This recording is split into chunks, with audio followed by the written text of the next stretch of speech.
আসসালামু আলাইকুম, কেমন আছো বন্ধুরা? আশা করি ভালো। আজকে আমার রেসিপি মাংস মাছ ভুনা। এই যে পাঙ্গাস মাছের বড় দুইটা চাকা আমি ছোট ছোট করে কেটে নিয়েছি, নিয়ে এই যে এখানে ভুনা করে নিচ্ছি। আমার ছোট মেয়ে এটাকে মাংস মাছ বলে, অনেক মাংস তো মাছটার গায়ে, তাই তো। আর এই যে এখানে আমি মাছের মাথা, নাড়ি, মাছের ডিম আছে একটু, এগুলো কষিয়ে নিচ্ছি। এখানে আমি পালং শাকের ঘাঁটি রান্না করব।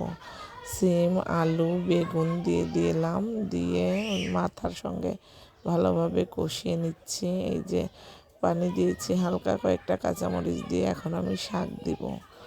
এই যে পর্যাপ্ত পরিমাণ পালং শাক দিয়ে দিলাম।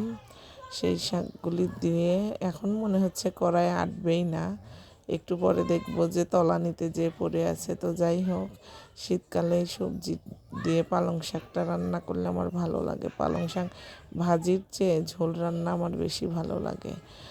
আর স্যার যেন এই ঘাটিটা খাওয়ার সময় বিরক্ত বোধ না করে, এর জন্য 2-3টা কুমড়ো বড়ি ভেঙে দিয়ে দিলাম ওর মধ্যে।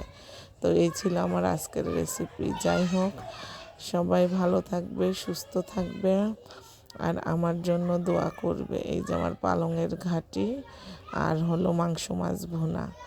তো ভালো থাকবে সবাই। আল্লাহ হাফেজ সবাইকে।